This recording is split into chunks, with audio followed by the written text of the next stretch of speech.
Hey guys, it is Quincy with aslightly-better-wife.com making some soup in my Instant Pot today, so I wanted to bring you along. So far, what I already have in here is frozen chicken breasts, some diced onions, and diced carrots. Everything was frozen, and then I was like, hey, this would make a good video, so you get to join in from now. So this is some frozen mixed vegetables.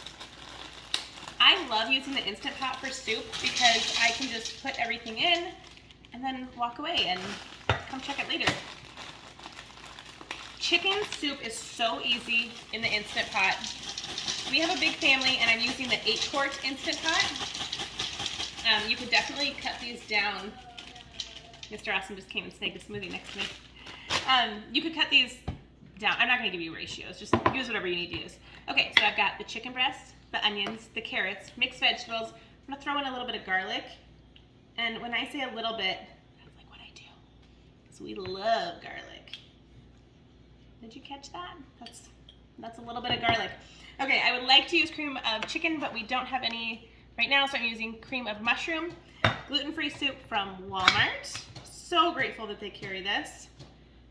It is often out of stock and hard to find, and I've seen this across several different celiac and gluten-free forums, so when you find it, grab an extra can if you're going to want to make this more than once.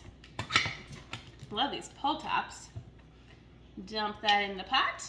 You can't even see the pot. What am I doing? I'm dumping all this in the pot though. Don't you worry. Okay, dump it in the pot, and then you're going to want to put some water with it because that just helps everything bake up so much nicer, and it's turning into a soup. Your frozen vegetables and frozen chicken, some of the water will come off of that too to make it a little bit more liquidy. I set my pot on manual for 25 minutes, put the lid on, put it in the sealing position,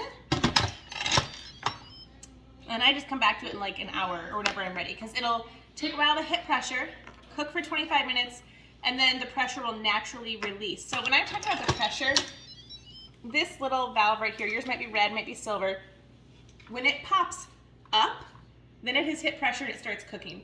And then it will naturally come down on its own. That's the best way to do it. With chicken, if you release the pressure, your chicken tends to get like a little bit rubbery or hard because it's pulling the moisture out of it. I think I'm gonna try to add hash browns to this too. Hang on.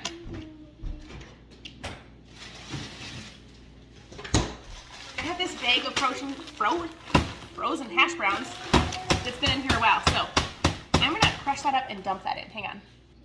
All right, everything is in my pot. I'm gonna put it on sealing, 25 minutes, come back and have it later. Here is the finished product.